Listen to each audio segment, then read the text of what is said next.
about the payments domain introduction part today, wherein these payment systems are something which is being used to transfer funds as well as for spending purpose in terms of the commercialities and all, everything is concerned. Normally these payments and all, everything is being used. So the payments domain is a kind of sector which majorly focused on the financial services, but not only on the financials. You can utilize as well as acceptable this payment domain and all, everything in e-commerce profile as well nowadays, because the importance of payments in reference to either, because normally payments and all, everything we do for two different reasons. So the first reason for cash transactions, because if you want to transfer funds for to purchase something, especially in reference to the exports, imports, all that, right? So because, for example, if someone wants to import some goods outside, or if they wants to send purchase some raw material or something of that sort, so they have to take a letter of intent, all that. So of course that letter of intent I'll tell you, explain you later. So for that commercial purpose, this payment systems and all, everything is being used. And second, payment systems and all, everything is being used for the purpose of general sales and all that, right? So if you want to purchase any kind of goods online, so whatever the online payments are we making and all, everything is possible in these payments. Normally in reference to the payment system is concerned, in this network there are different people are involved in this, because a lot of people will be involved in payments in reference to the payments domain itself is concerned. This will be of different types, because there will be of two different things we have to consider in terms of the involvement of the payment, especially in this domain perspective. So two different users, right? Two different users in sense of customer is one user, at the same time receiver, right? So two different parties will be there for any of the payments. Either, for example, if I am purchasing any kind of good online, right? So I am a user, I am an end user where I am purchasing a good, and there will be a seller other side, right? So I am paying to them against to the good, I am getting money. I am getting a product, I am paying money, and I am getting product from them. Or else maybe for other reason, for the commercial business purpose, as I told you, for example, I am purchasing some raw material or something outside. Against to that, I am paying some price as a business person. I am getting money for that. But there will be different things, because large scale payments and all, everything will be involved here. At the same time, small scale payments. Small scale payments doesn't mean regular payments and all. I'm just texting on the chat box so that you could see this.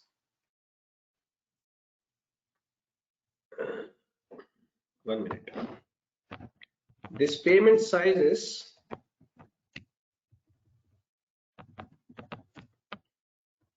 will be simplified. This is for your simplification, I'm writing this, okay? This simplified into two parts, right? One is small and medium payments,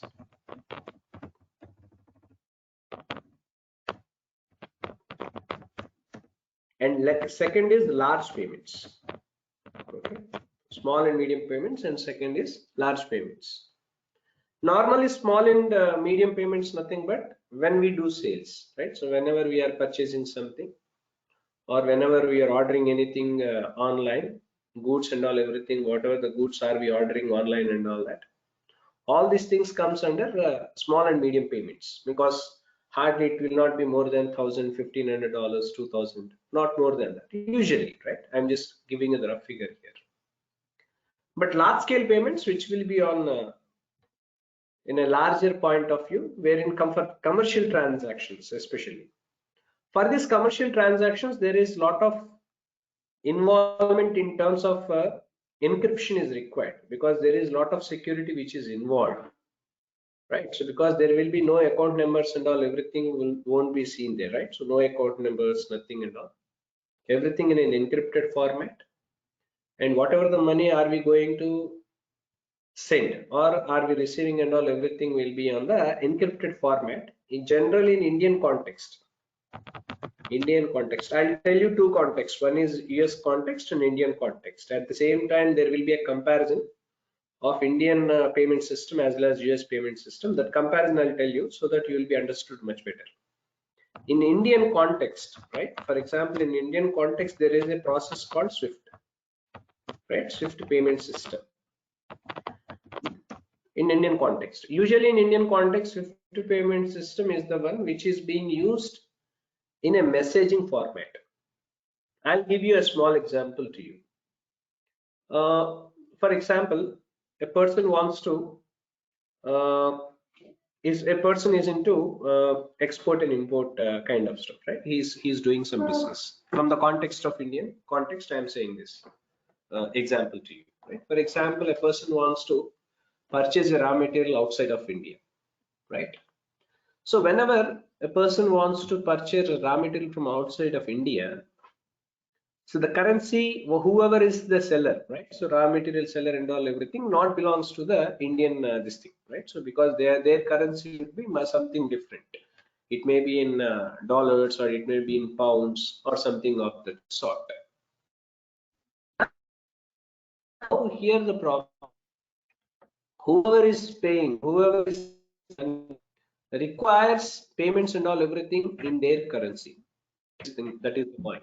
And that too, this is the cost of each and every in service and all, everything, the kind of transaction and all, everything will be in the very numbers. And that money and all, everything in their currency, not in the currency which the purchaser wants to make it. So what usually happens, there is this messaging system called SWIFT payment system, where there is a message will be sent to the other party, means other bank, wherever the bank account of that particular seller's bank account and all, there is a messaging system which will be received there.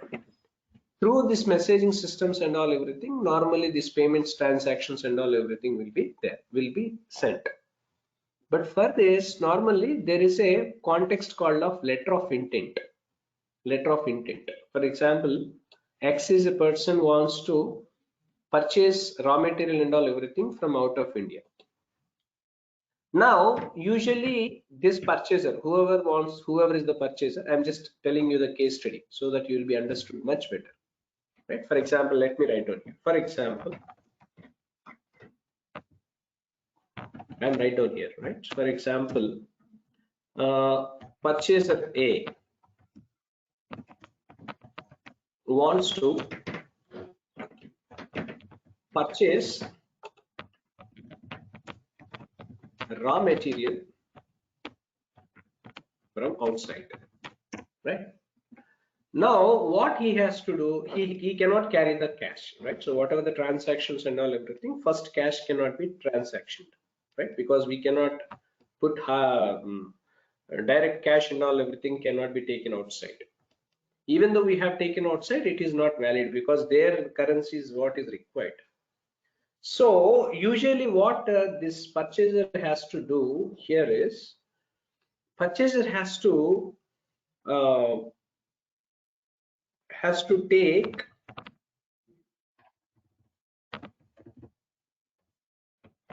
purchaser has to inform to his home branch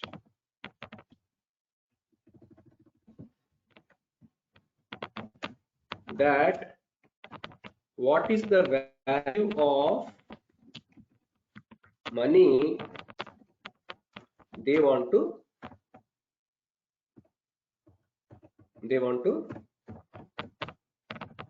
purchase, right? So this is what they have to mention.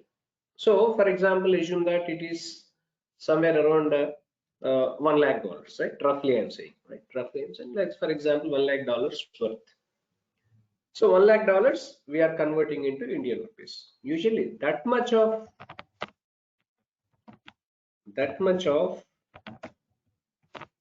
money has to deposit in his home branch account first. Home branch account first. First, if X is a person wants to purchase some raw material and all everything from outside, what he has to do, he has to, whatever the value of transaction and all, that much of money he has to deposit in the home branch first. For example, you could say there is an excuse here, right? It's not an excuse, there is an alternative. For example, that much of money is not available with you, right? So what will happen? Because usually in business there is a transactions going on all the time. Hard cash and all everything will not be available with the business person. So equal to that, asset can be mortgaged. Asset can be mortgaged, right, in the bank itself. Then banks will provide, because I'm just telling you how this transactions happens, right? So initially, right, this is all an intro part of you so that it will be understood in an overall view. Hence we'll go to the involvement network, all that, right? Then banks will issue a letter of intent. This is what we call it as LOI, right? LOI stands for letter of intent. LOI. LOI, in this LOI, usually it consists of, it will tell you that he is our customer and he is having this much of account and this much of money is there with us. So, and he wants to do business and all transaction all for the worth of so and so, right? Letter of intent he get. Normally, whoever wants to purchase, this person take this letter of intent and this person will go to the other country, right? So wherever the country and all that. But you could ask me one thing, Raj, wherever is he going, where is he giving that letter, right? So for which bank is he giving letter? So there are two different things. Sometimes, for example, X person's bank, whatever the bank is he transacting all the accounts and all, if he is having the same bank in that country, right? So then things are very easy because the same bank, maybe operations and all everything may be overseas, so that they have that connect, so they can do it. Otherwise, if not, what will happen? Whichever is the connective banks, because all the banks and all everything will have that connect, right? So international connects and all everything will be there. So whichever the bank, this bank will choose it and they'll give you letter of intent, and this person who wants to purchase raw material and all everything has to go there and he has to submit the letter of intent there. So whenever they have submitted the letter of intent there, usually they'll pay him the money in the in the currency whichever they want, right? In that currency, for example, if it is a dollar kind of stuff and all that, they'll pay equivalent to that. They'll pay you some dollar amounts and all everything, but they don't give that for the free of cost. So there is an amount of money will be charged. So that amount of money and all everything will be deducted from this person, and usually they'll give the money and all everything to the purchaser. So by taking that money, he can go to the raw material person, he can do the transaction and all everything, and he can get raw materials and all.